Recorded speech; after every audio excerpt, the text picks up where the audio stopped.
Go,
go, go, go, go, go. And we're live. We're live. We're live. We're doing live. Okay. All right. Fine. Sorry, that was my bad Bill O'Reilly impression. This place sucks. Fucking all right. We'll do it live. Oh, yeah. No. Okay. First of all, yeah, we had another shooting. Hooray! I was wondering when we were going to get to. I mean, it's like, why not? We need to have. It's like, I'm shocked when we don't have another shooting, right? Oh, and before anybody skewers this, I'm being very, very, very, very morbidly sarcastic. Thank you very much. And let's go 3, 2, 1.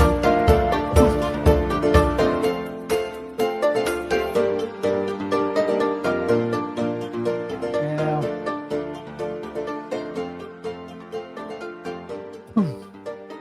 Thank you. Oh my God. It's unbelievable. If it ain't one thing, it's another. Yeah, so yeah, forgive me for my extra morbid sarcasm. I think it's because I'm getting ready to ingest another tasteless Heineken.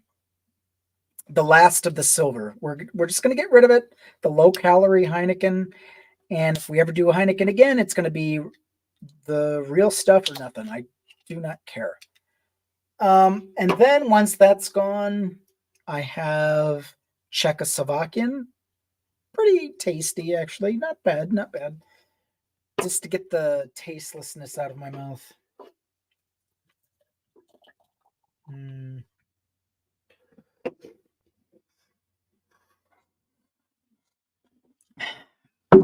Yeah, it's like a Heineken. How do I say this? It's like tasting seltzer water for the first time. As soon as you take a sip, your brain goes, "Oh, Sprite," and then nothing. The taste is gone.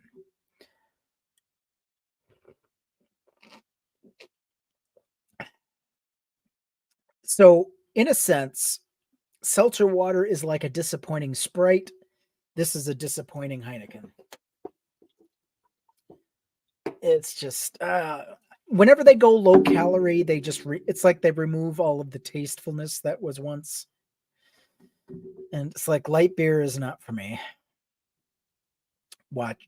if I live 30 years from now, this is probably all I'll be drinking, if at all. Enjoy it now, buddy. Yes.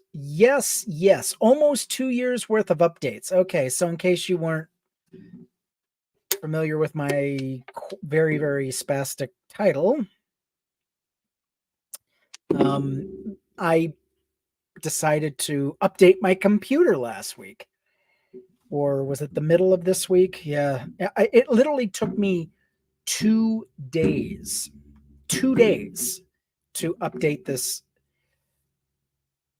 First, it told me 11 or 12 hours update time. So I'm like, well, shit. So I got home from work, started the updates because I'm like, well, what the hell? It hasn't been done in a while. And so I went to bed, and then right before I went to work, all of the updates were done, but I had to confirm the updates, which was even more time. So I'm like, oh, am I glad I'm not.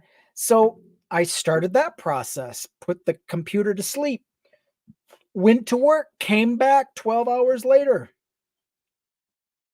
Well, 13 and a half hours by the time I got to it, and it still needed whatever it needed to confirm this, that, and the other thing. So I confirmed that. And I'm like, 2 days later, I'm finally done with the process. And then when I try to fire up the show for tonight, it's everything is the swirl of death. So if you do not see a clear picture of me, if I'm constantly lagging, that could be why. So anybody in the comment section watching, just let me know if the show is going okay.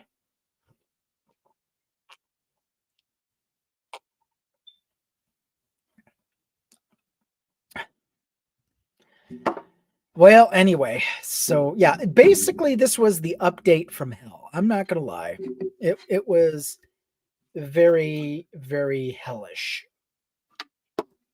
There's no way to sugarcoat it. It was just god awful terrible. It would not stop. I just could not get it to anyway, so good morning, good evening, or afternoon, depending on what part of the globe you're on and what time zone you are in. I'm your host, Brian G. Thank you so much for joining the Biblical History Skeptics podcast. It's just one thing after another. It's like, oh. Anyway, I wanted to share with you so we had another school shooting. And of course, President Rape Face Trump said, well, we just have to get over it. It's like, you motherfucker. You go straight to hell and back and go back to hell again. Go fuck yourself.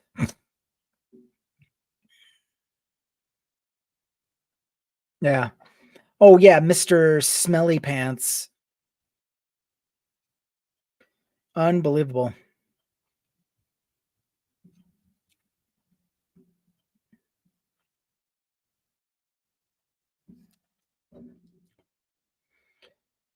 Ooh. Oh, by the way, if you haven't caught Cat Williams' latest interview on the Club Shay Shay,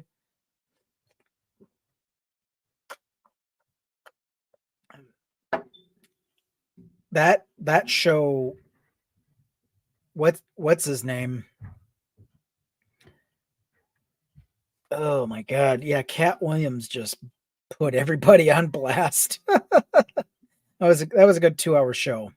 I normally don't have time for extracurricular shows like that, but I decided, you know what? It's been a while.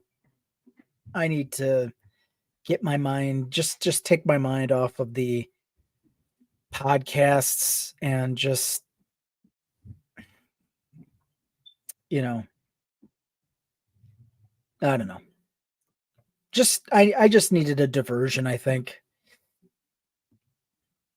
And so I spent 2 hours on that show. It wasn't bad. It was very good. But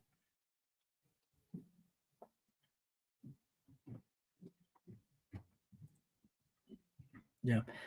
So let me get to this. 1 killed, 5 injured by Iowa school shooter on the first day after winter break. 17-year-old, after he kills 1 and he injures 5, or maybe 5 were injured as they were trying to escape. The 17-year-old decides to shoot himself and wounded 4 other students and a school administrator. This was January 4th. Police responded to an active shooter 7:37 a.m. Shooter was armed with a pump-action shotgun and a small caliber handgun. The identity of the student who was killed has not been released. Everyone else who was injured is expected to survive.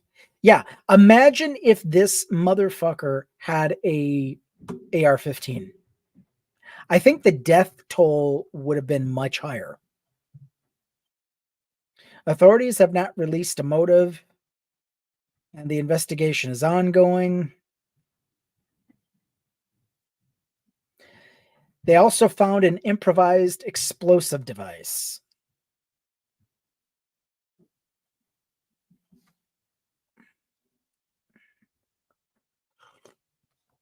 The shooter was named Dylan Butler.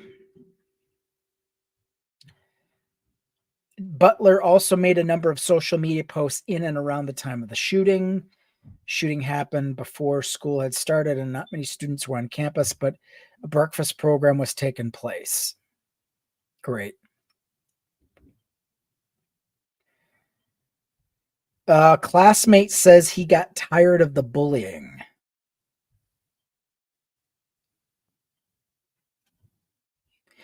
Okay, it says he had been bullied relentlessly since elementary school. Okay. That escalated recently when his younger sister started getting picked on too. Officials at the school didn't intervene, they said, and that was the last straw for the shooter. He got tired of the harassment.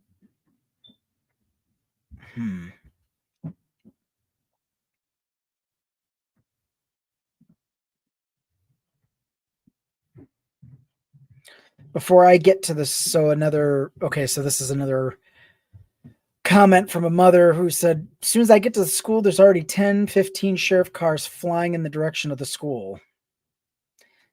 Okay, it was blocked up. Okay, so these are...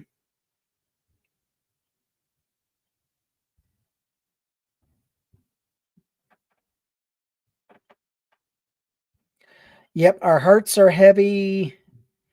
Mass shooting has shaken the entire state to the core. Do I even want to listen to this? I don't know.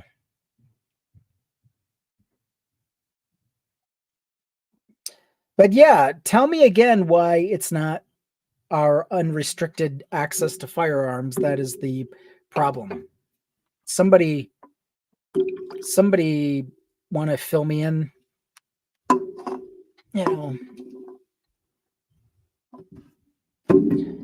The more guns we have, the less safe we are.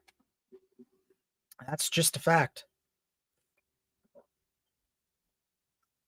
Correct me if I'm wrong, but Iowa is that is a very, very gun friendly state.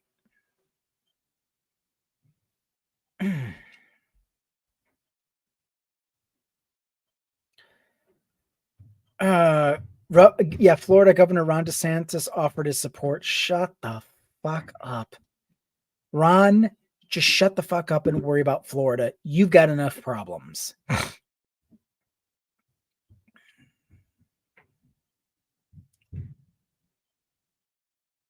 Yeah, of course, it's more of a local and state issue. Declining to suggest any changes to federal law he'd support that would make them less frequent. Of course not. Of course, he's not about making gun deaths in schools less frequent.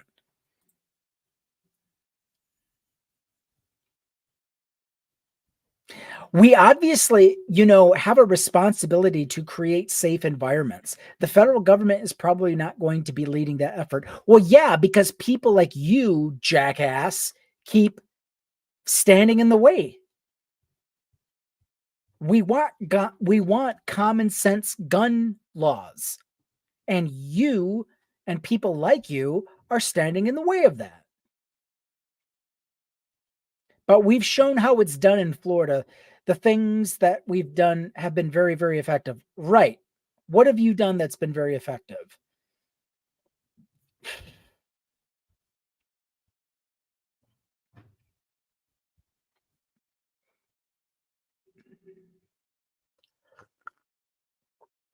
More guns does not a safe community make. Thanks a lot, Ron. Thanks for your words of unwisdom. So we've got another school shooting. Donald Trump says we should get over it. What do you think, America? Do you think we should get over it? Just, we'll get over it. Yeah, that's it. That's all you do.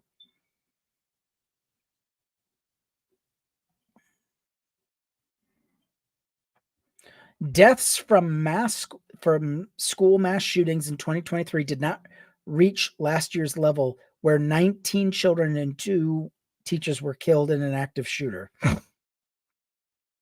Another record high. Oh, God. Yeah, Stanford Institute for Economic Policy Research. Surviving a school shooting impacts on mental health. No shit.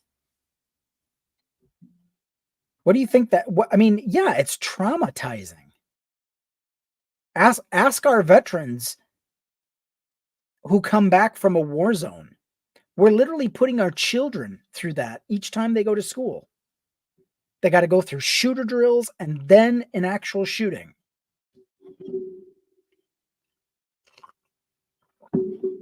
And what are we going to blame it on? The video games? The violent movies? What are we blaming it on this time? Lack of parenting? God. We're not getting out of this, are we? Would be nice. It would be really nice. I'm sorry. I got to stop covering that. All right, we're done with that. Let's see all the stupid. Oh, and Elon Musk making another dumbass of himself.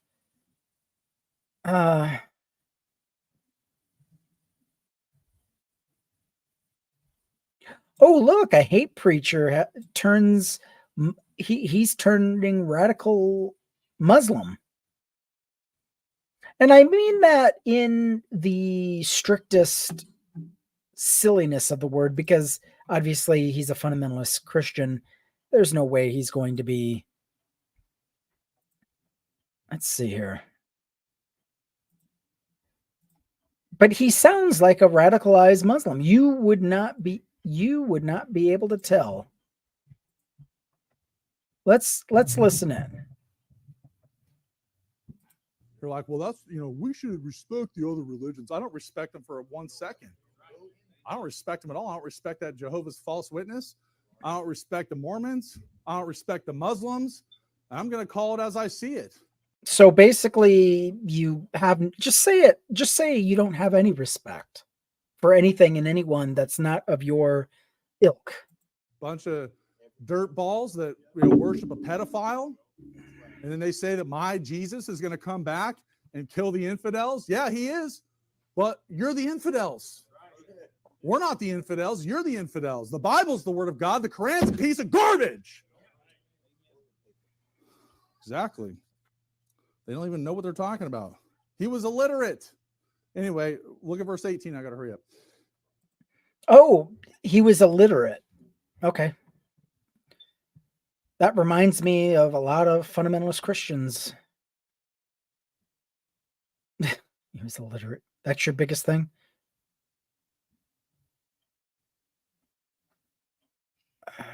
Yeah, anyway.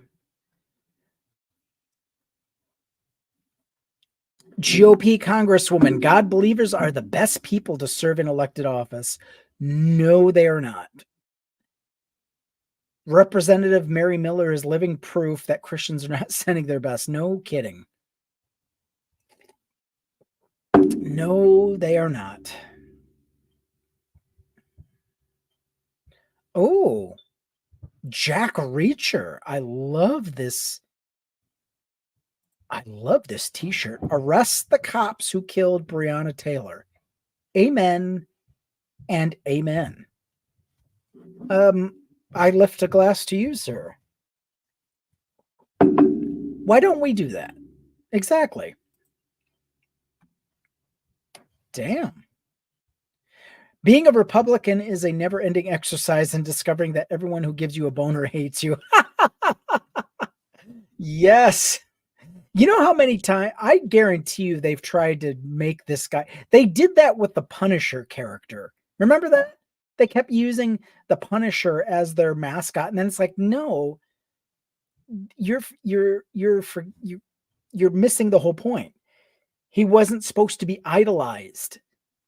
His character was repulsive. It was a repulsive character.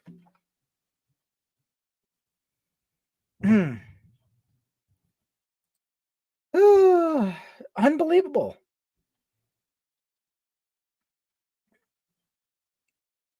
Yeah.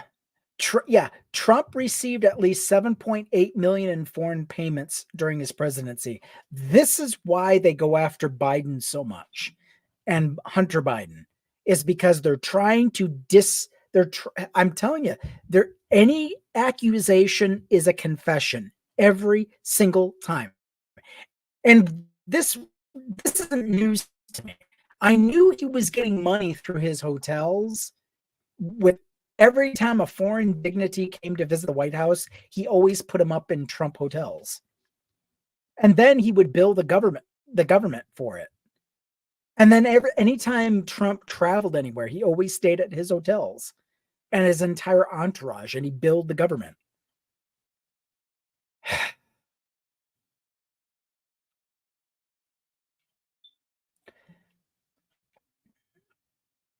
April Joy. I think she's a former fundamentalist. My spouse and I knew not one, but two people arrested in the insurrection, and we knew both of them from church. Never forget the huge role that Christian nationalism played on January 6th. Yeah.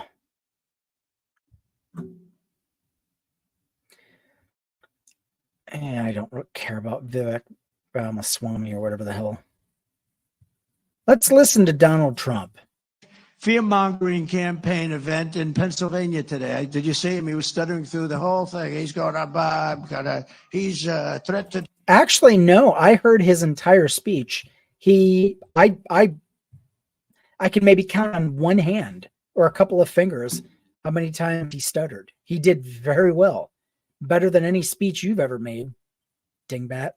Democracy. They've weaponized government. He's saying, I'm a threat to democracy. Well, no, he's not saying. You've already made yourself a threat. You've already claimed you're a threat to democracy. You've already said you're going to be a dictator. Oh, but only for a day. Yes, out of your own words, out of your own mouth, you've condemned yourself. He's a threat to democracy. Well, okay. Couldn't read the word. He's a threat. Yeah, you seem to have trouble reading, but okay. To democracy. You know how bad the press is? You know what they do? They take me saying that like that, and they say, Trump couldn't say the word democracy. Look. No, that's what they do. That's why. Yeah, okay, whatever. We've listened to you before. We know you struggle with just the basics. Oh, yes. Let's listen to. Oh, yeah, please tell us. Gay people should be forced back into the closet. This, I'm telling you, this has been their whole agenda the entire time. Listen to what they say.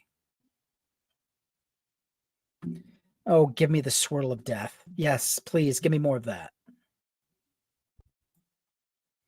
That's what we've got. Unbelievable. I'm afraid to refresh because that would really screw up.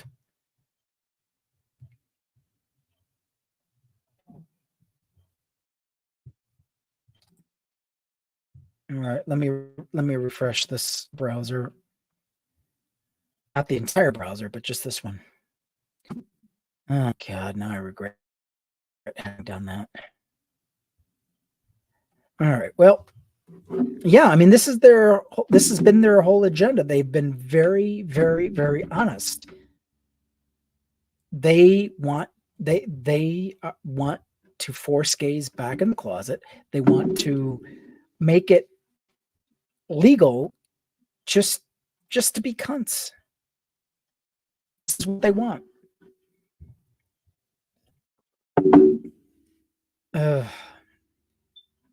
Yeah, I don't think we're going to get much out of X anymore.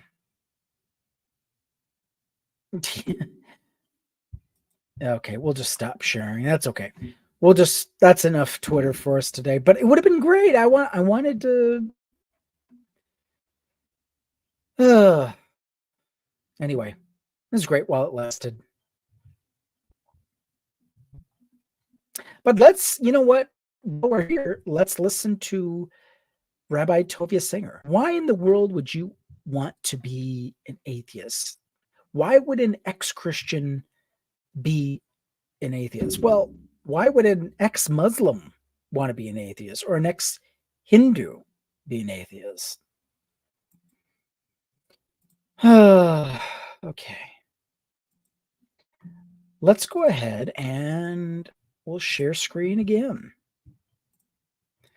If I can get that other video queued up, I'm going to fire it up. But all right, here we go. Some people think that who needs him? She wants to become a Christian faith. They're trying to convert the Jews to Christianity. I have to respond. The church is attacking the Jewish faith. They're trying to convert the Jews to Christianity. I have to respond. Some people think I shouldn't.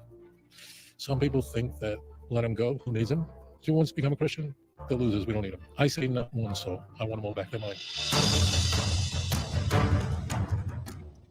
Yes, save us from ourselves, Rabbi. Here. Please tell us your name and where you're calling from. Good morning. This is Jay from Kansas City again. Glad to see you're still doing well, Rabbi. My question this morning is, you said several times in the past that Christianity relies on Judaism being true in order to be true, and the same is, of course, not true, vice versa. So what would you say to a Christian who, in the course of watching you, falls away from their faith in the New Testament, why they should still believe in the Tanakh? Because for most Christians that I know, their belief in the Tanakh comes as a result of their faith in the New Testament. You know, they weren't Jewish first and became Christians. They've just been Christians this whole time. So why should they then believe in the first 2/3 of their Bible when they really only believe in it because of the final third of their Bible? I don't normally talk about this, but I will today. So I took a walk in Jerusalem today. Just a number of people came over to me at different stages and introduced themselves to me.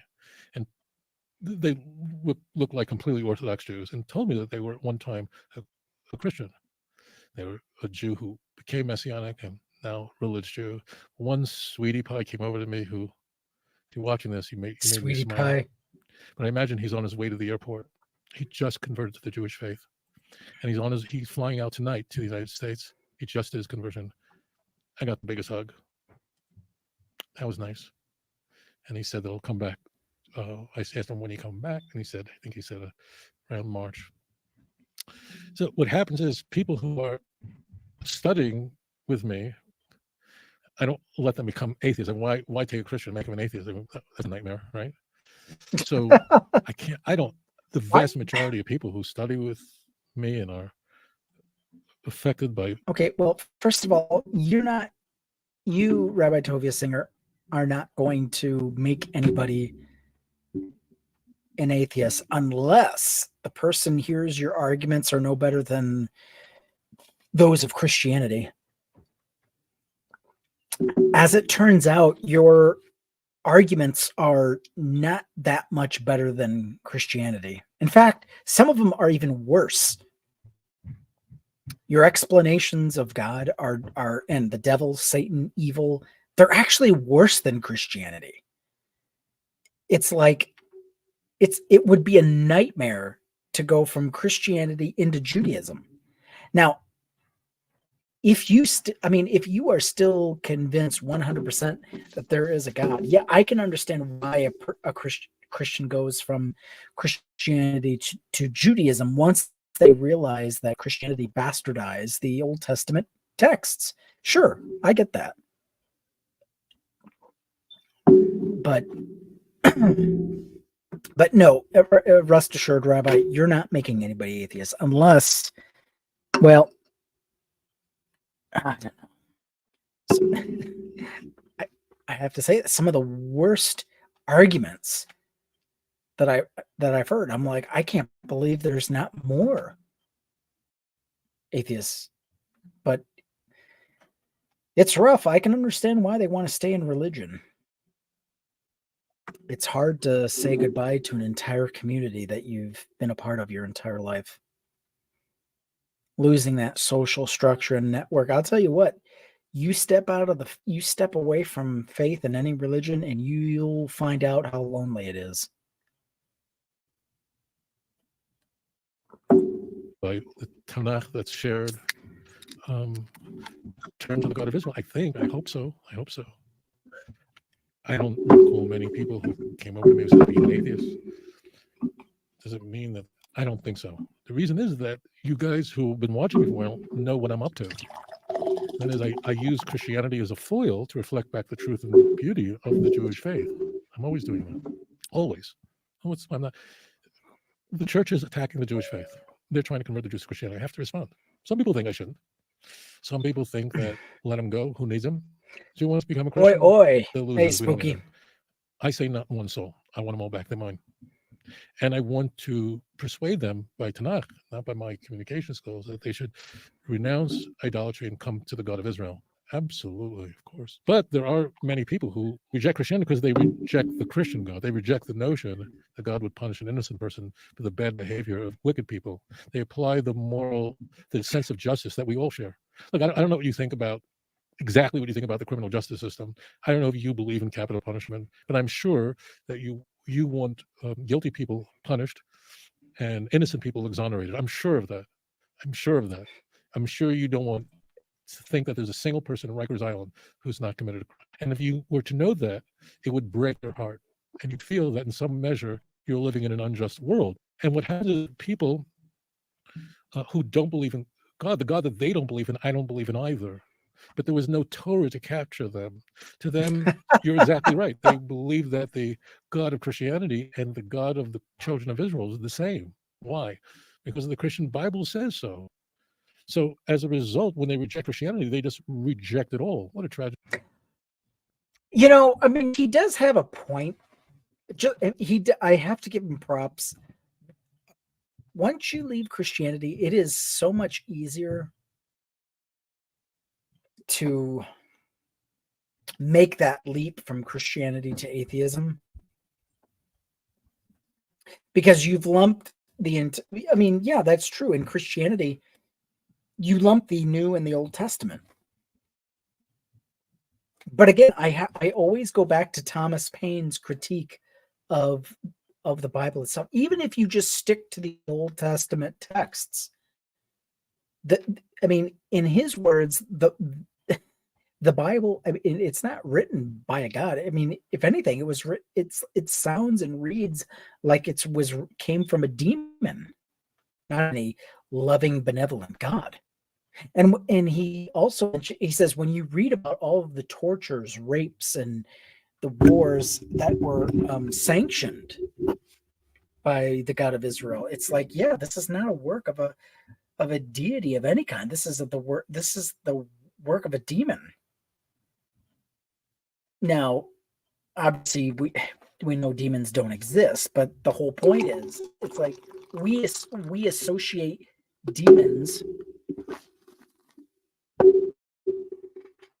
Sorry about that. Almost had a overflow avalanche, but we made it in time. I'm like, no, there will be no mess on my desk at all. We're not having that. I'm not going to ruin a nice Apple keyboard.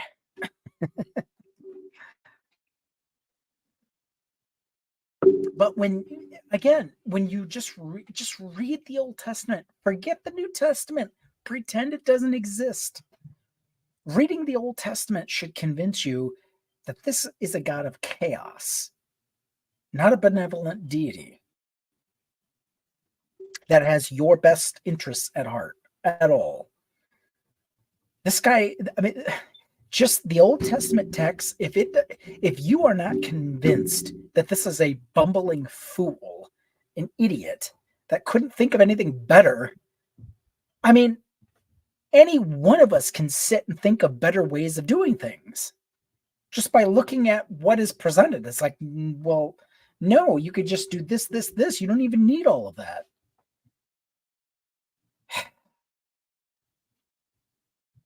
But again, you don't need Christianity. Well, anyway, you don't need the New Testament. Just read the Old Testament. I mean, I'm sorry if you're not convinced by Genesis that this God is an incompetent, bumbling fool. I don't know what to tell you. I don't know what to tell you. Let's continue.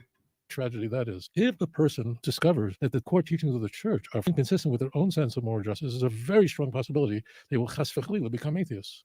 Because they realize that what is Jesus? If you read the Gospels, it's miracle, miracle, miracle, miracle, miracle. And that's what you should be impressed with. And that's why it's very attractive stuff. It's just completely inconsistent with the Tanakh, where Mashiach is not a miracle worker at all. He's a teacher. King David wasn't a miracle worker. Where in Tanakh do you find that David performed a miracle? Doesn't mean there were no people who performed miracles. Elisha, Elijah did. But that was not, Isaiah was not a miracle worker. He was not walking around doing miracles. Jeremiah wasn't a miracle worker. Jeremiah was rescued from quicksand and a black slave saved him. That's what's going on. If somebody knows the real thing and then is introduced to Christianity, so immediately that person... Now, wait a minute. Hold on. Who cares about miracle workers? You didn't need miracle workers. Look at what was happening in the Old Testament. God was right there in the thick of things. I mean, just reading the exploits of Moses and all of the miracles that were done in his day. I mean, if anything, the fantastical claims of the Old Testament outshine the New.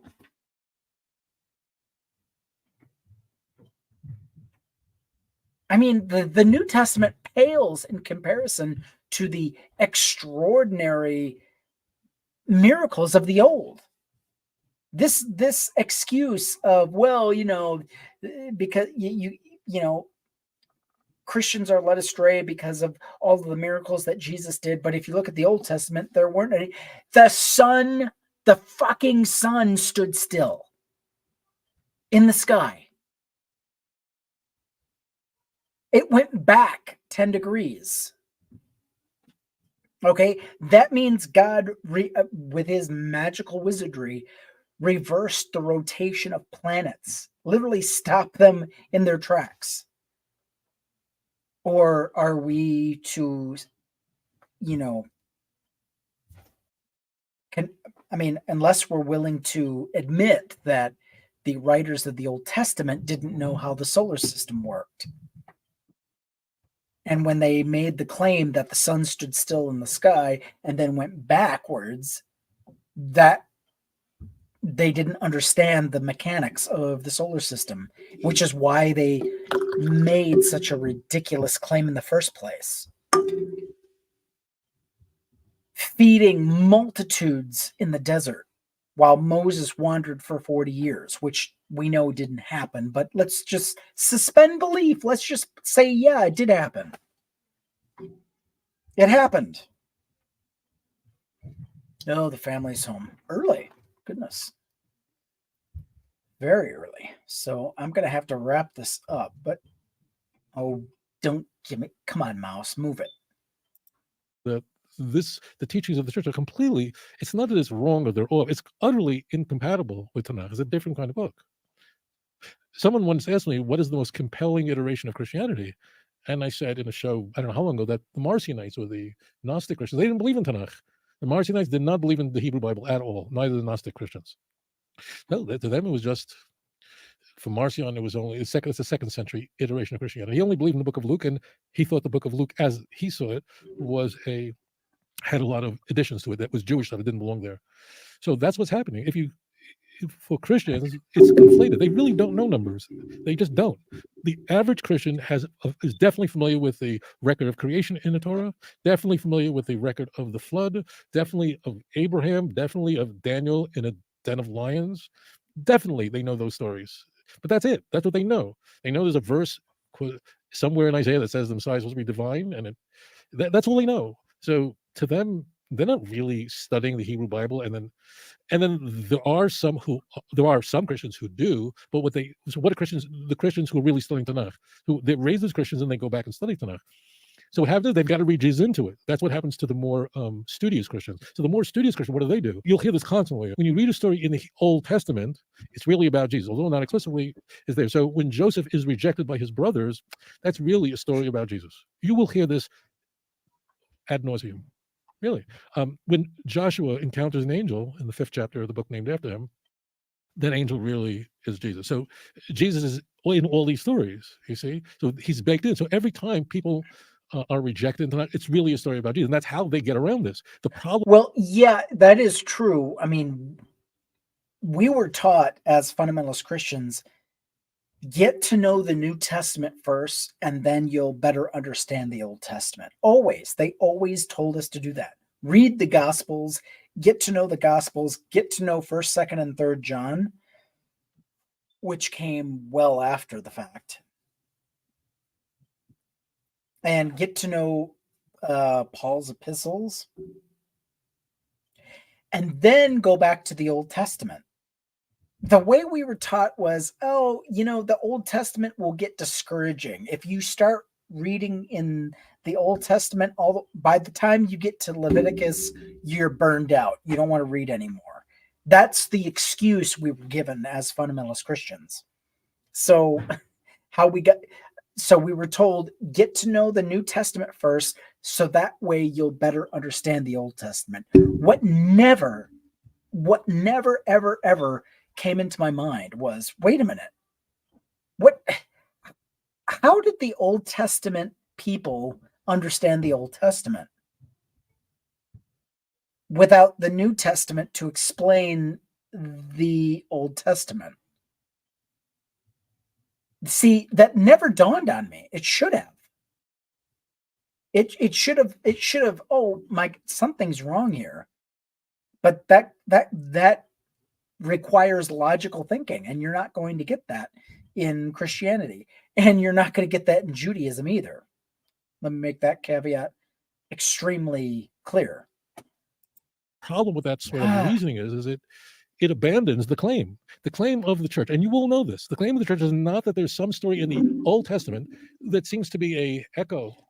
This is what's called typology, a certain type of Jesus. That's not the claim. The claim is there are 365 prophecies in the Old Testament that explicitly foretell Jesus. No, there aren't. 365 times 0 equals 0, nothing. That's really what's going on. That's why there's a story in the Old Testament. It's really about Jesus. Why do they do that? Because if there was a verse in Tanakh that said there's one God in 3 persons, and God's Son will be denied, if you believe, you'll be saved, John 3:16, John 14:6, in Tanakh, you think they'd be talking about Joseph? No. They would be pointing to these verses that do not exist. They do exist in John. They do exist in Matthew, but they don't exist in Tanakh. That's what's really going on. And I hope that the people who study with me are turned to the God of Israel, to the one God of Israel, and renounce the illicit accretions of the church. Thank you for your question. All right. I'm going to leave it there. We'll get back to our regular scheduling next week. Yeah, today just took way too much time. Way too much time. Again, that's buffering issues. The updates to this computer. Word to the wise, if you ever get an Apple computer, do not wait 2 years to update your system. Just get it done. So this has turned into a nightmare because I waited so long. I hope this clears up, because this was depressing. The amount of times I had to wait for things to buffer and buffer and buffer. I mean, just simple things. Opening up notes, opening up this, opening up that. You saw Twitter just literally quit. I couldn't keep it going. But yeah, it's just, hopefully it'll get better next week. Hopefully we'll get back on track. We will. And for that, I say good evening, good afternoon, or good morning, depending on what part of the globe you're on. Thank you so much for joining us. We will see you next week, and hopefully we'll be on track to give you the full show. I think my computer just needs to get all the bugs out of it. Next week, I think it'll be better. Thank you for your patience.